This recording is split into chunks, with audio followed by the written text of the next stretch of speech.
Olá, queridos irmãos e irmãs. Estamos vivendo uma solenidade, um momento muito especial. Neste domingo nós celebramos a solenidade de todos os santos e santas de Deus. Ontem foi dia de finados, dia 2 de novembro. Agora, neste domingo, dia 3 de novembro, nós estamos celebrando todos os santos e santas de Deus. E o evangelho proposto para a liturgia deste domingo é Mateus, capítulo 5, versículo de 1 a 12a. E o tema que eu escolhi é o seguinte: santidade é humanizar o mundo. Vou repetir: santidade é humanizar o mundo. Comecemos lendo então o primeiro versículo e a primeira parte do primeiro versículo de Mateus, capítulo 5. Você já começa a ver aí na sua telinha. Vendo Jesus as multidões, subiu ao monte. Ora, as bem-aventuranças, que é a passagem que estamos lendo hoje, são sem dúvida a obra-prima do Evangelho de Mateus. Uma obra-prima não só do ponto de vista teológico, veremos sua riqueza espiritual, mas também literária. Então vamos ver no capítulo 5, no Evangelho de Mateus, esse texto extraordinário. O evangelista escreve: vendo as multidões, Jesus subiu ao monte. Ora, vendo as multidões, Jesus não se afasta, não toma distância do povo, mas quer ativá-las. Onde? Na montanha. Esta montanha é precedida pelo artigo definido a montanha. Não é qualquer montanha, mas não é dito que montanha seja. Qual é o significado disso? Ora, a montanha, na tradição bíblica e judaica, indicava o Monte Sinai, onde Deus, por meio de Moisés, deu e estipulou a aliança com o seu povo. Mas também significa entrar na esfera, na condição divina. Então Jesus, através da proclamação dessas bem-aventuranças, quer levar as multidões para alcançarem a condição divina. Cada pessoa, por isso, é um convite válido para sempre. Vejam só vocês. Continuemos. Vejamos agora o versículo 1b ao 2. E sentou-se. Os discípulos aproximaram-se e Jesus começou a ensiná-los. O ato de sentar-se é aquele de assumir a atitude de mestre. Tanto que Jesus se põe a ensinar seus discípulos, como diz o evangelista. E aqui o evangelista apresenta as bem-aventuranças. Mateus fez um trabalho meticuloso. Calculou não só o número de bem-aventuranças, mas até com quantas palavras ele iria compor essas bem-aventuranças, de acordo com as técnicas literárias da época. As bem-aventuranças são exatamente 8. Porque o número 8, na tradição espiritual, no cristianismo primitivo, indicava a ressurreição de Jesus, que ressuscitou no primeiro dia após a semana. Por isso, os batistérios, local onde se recebia o batismo, sempre tiveram a forma octogonal. Então, o número 8 indica vida que não é interrompida pela morte. O evangelista quer indicar que, acolhendo estas bem-aventuranças, se tem uma vida dentro de si, que será capaz, então, melhor dizendo, de superar a morte. Mas não é só isso. O evangelista também calcula o número de palavras para compor as bem-aventuranças. E são exatamente 72. E o evangelista só queria criar esse número porque, em determinado momento, vemos que há uma repetição de algo que não era necessário para o texto, como, por exemplo, os versículos 10 e 11 do capítulo 5 de Mateus. Por que 72? Porque, segundo o cálculo contido no livro do Gênesis, no capítulo 10º, na versão grega, os povos pagãos, então conhecidos, eram 72. Então, qual é a intenção do evangelista?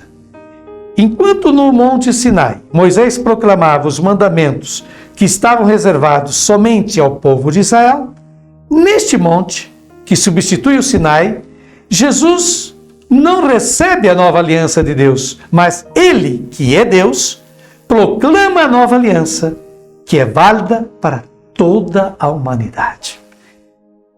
Continuemos. Lendo Mateus, capítulo 5, versículo 3, primeira parte da primeira parte.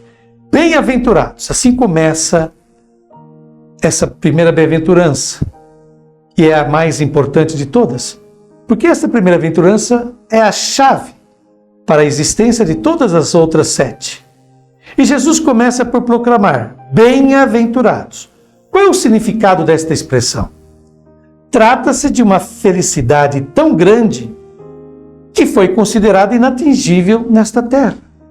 De fato, naquela época, naquela cultura, os bem-aventurados eram apenas os deuses, que gozavam de privilégios não concedidos aos seres humanos, que era a máxima felicidade. Aqui Jesus diz que não, que bem-aventurados são todos. Mas para compreender as bem-aventuranças, esta aclamação de Jesus bem-aventurado, devemos sempre colocá-la após as situações e as indicações que ele apresenta. Então, continuemos agora vendo outro trechinho do versículo 3. Bem-aventurados os pobres em espírito. Ora, os primeiros bem-aventurados são os pobres em espírito. E dessa bem-aventurança decorrem todas as demais. É preciso dizer imediatamente que Jesus nunca proclama bem-aventurados os pobres. Porque os pobres são infelizes e é dever da comunidade cristã tentar fazer de tudo para retirar essas pessoas da situação de infelicidade em que se encontram. Jesus não pede aos seus discípulos que se juntem aos tantos pobres que a sociedade produz, mas que se comprometam a eliminar as causas da sua pobreza. Por isso Jesus proclama: bem-aventurados os pobres em espírito, ou de espírito. A partícula grega to pode ser traduzida de 3 maneiras. Vamos ver qual pode ser o significado. Primeira maneira, a gente pode traduzir por pobres de espírito, isto é, os que são carentes de espírito, idiotas, mas não é possível que Jesus proclame a estupidez como a mais alta aspiração do ser humano. Por isso, descartamos essa possibilidade. Seria jamais pobres de espírito. Uma segunda possibilidade de tradução é pobre em espírito. Ou seja, uma pessoa que, embora possua bens, está espiritualmente desligada desses bens. E, coincidentemente, foi justamente esta a explicação apresentada pela igreja. Mas Jesus não pede pobreza espiritual, mas pede pobreza imediata. Quando ele encontra com o rico, no Evangelho, por exemplo, ele não lhe pedirá que se desligue espiritualmente de suas riquezas, mas pede um desapego imediato e real. Basta conferir lá em Marcos 10, versículos de 17 a 22, por exemplo. Finalmente, uma terceira possibilidade de tradução é bem-aventurados os pobres para o espírito, isto é, não aqueles que a sociedade empobreceu, mas aqueles que livremente, voluntariamente, pelo Espírito, por essa força interior que possuem dentro, escolhem entrar nessa condição. O que faz não significa, como dissemos, ajuntar-se aos pobres que a sociedade produz. Vejam só. Mas significa diminuir voluntariamente seu padrão de vida, seu nível de vida, para permitir que aqueles que estão lá embaixo aumentem um pouco o seu padrão de vida. Estes são os pobres em espírito. São aqueles que aceitam partilhar generosamente o que são e possuem. Vejamos agora a segunda parte do versículo 3 do capítulo 5 de Mateus. Porque deles é o reino dos céus. Os pobres em espírito, ou para o espírito, aqueles que fazem esta escolha, Jesus os proclama bem-aventurados, porque deles, o verbo está no presente. Não é uma promessa para o futuro, mas uma possibilidade imediata, no presente, porque deles é o reino dos céus. Infelizmente, no passado, esse reino dos céus criou tanta confusão e era entendido como um reino no céu, como se fosse a vida após a morte. E, de fato, se dizia aos pobres que eles eram abençoados, porque iriam para o paraíso depois de mortos. Nada disso. Mateus é o único evangelista que usa a expressão reino dos céus, enquanto todos os outros usam a expressão reino de Deus. Então não se está falando de céus aqui. Jesus havia proclamado o necessário convite à conversão, porque o reino de Deus estava próximo. Com a aceitação das bem-aventuranças, o reino de Deus torna-se realidade. Vou repetir. Aceitando e vivendo as bem-aventuranças, o reino de Deus torna-se realidade. Mas o que esse reino dos céus ou reino de Deus significa? Significa que Deus governa os seus. E como Deus governa seu povo? Não emitindo leis externas ao homem, que ele deva observar, mas comunicando-lhe sua própria capacidade de amar. Então Jesus diz: quem escolhe isso de forma livre e voluntária, bem-aventurado, porque a partir do momento que faz essa escolha, acolhe esta bem-aventurança. Deixa que Deus se manifeste como Pai em sua existência. Depois dessa bem-aventurança, seguem todas as demais, sempre em séries de 3. As 3 primeiras dizem respeito aos sofrimentos da humanidade. Então, bem-aventurados os aflitos, os mansos, os puros de coração, os quais a comunidade cristã é chamada a libertar desses sofrimentos. É preciso ficar bem claro que as bem-aventuranças não são para um indivíduo, são para uma comunidade. Então, segue os efeitos, o florescimento do amor nos indivíduos e na comunidade a partir da aceitação dessas bem-aventuranças. Nós não vamos ler as demais, porque esta que acabamos de explicar, que está no versículo 3, é a principal delas. Faço eu agora uma reflexão pessoal e começo citando as palavras ricas de Santo Agostinho, que diz: se tiveres o amor enraizado em ti, nenhuma coisa senão amor serão os teus frutos. Vou repetir. Se tiveres amor enraizado em ti, nenhuma coisa senão amor serão os teus frutos. E é disso que se tratam as bem-aventuranças, na verdade. Ora, a função, a finalidade das bem-aventuranças, como nos esclarece o Frei Alberto Maggi, é levar as multidões para alcançarem a condição divina. E o que é característico da condição divina? Ora, a condição divina é marcada por 2 aspectos principais. O primeiro, a santidade. Deus é santo. Sede santos, porque eu, o Senhor vosso Deus, sou santo, como está lá em Levítico 19, versículo 2b. Pelo fato de Deus ser santo, ele está livre das imperfeições morais e das fraquezas comuns à humanidade. Basta ver lá em Oséias, capítulo 11, versículo 9. No entanto, ele nos intima a sermos santos como ele. A ideia subjacente ao vocábulo santo, que em hebraico é Kodesh, é a de separação, consagração, diferenciação do que é comum, profano, aquilo que deve ser tratado com cuidado. Essa percepção da santidade requer, portanto, dos seres humanos, pureza e inocência. É nisso que insistirão as bem-aventuranças. Contudo, não nos enganemos. Não se trata de algo intimista, individual apenas, pois, se na tradição sacerdotal do Antigo Testamento a santidade estava mais afeita ao culto, à manutenção da separação entre o sagrado e profano, porém, na tradição profética, que é justamente a seguida por Jesus, a santidade requer a pureza da justiça social, da integridade interior e atos morais consequentes por parte do povo. Segundo aspecto fundamental da divindade, do ser Deus, o amor. Primeiro, santidade. Segundo, o amor. Deus é amor, como nos diz a primeira epístola de João, capítulo 4, versículo 8. Como afirma Deuteronômio, capítulo 4, 31. Pois o Senhor, teu Deus, é um Deus misericordioso.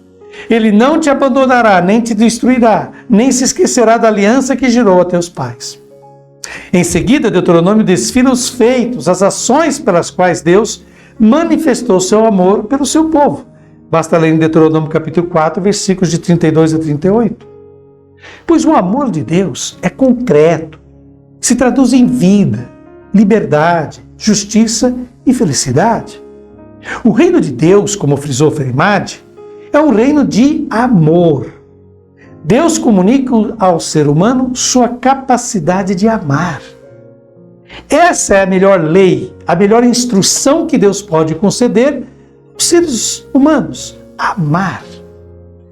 Nisso estabelece-se uma dialética. Aquele que é o inteiramente o outro, o completamente santo, separado, quer nos elevar à sua santidade, para podermos nos relacionar e conhecê-lo de perto. Isso mesmo. Por isso envia-nos o seu Filho e o seu Espírito, expressão de seu amor, para estarem junto aos que Ele ama e torná-los amantes dele também. O seu Filho, sendo plenamente, profundamente humano, consegue comunicar-nos o modo de sermos santos como seu Pai é santo. E como é esse modo? Sendo humanos em plenitude, seremos santos e viveremos com e por Deus, sendo humanos. Por isso, as 8 bem-aventuranças são as condições concretas para sermos felizes.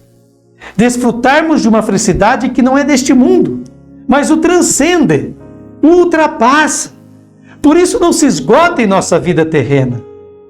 Contudo, as bem-aventuranças devem ser vividas aqui, agora, nesta terra. E muito interessante observar que nenhuma dessas bem-aventuranças estão relacionadas com a religião. A relação delas é com a vida.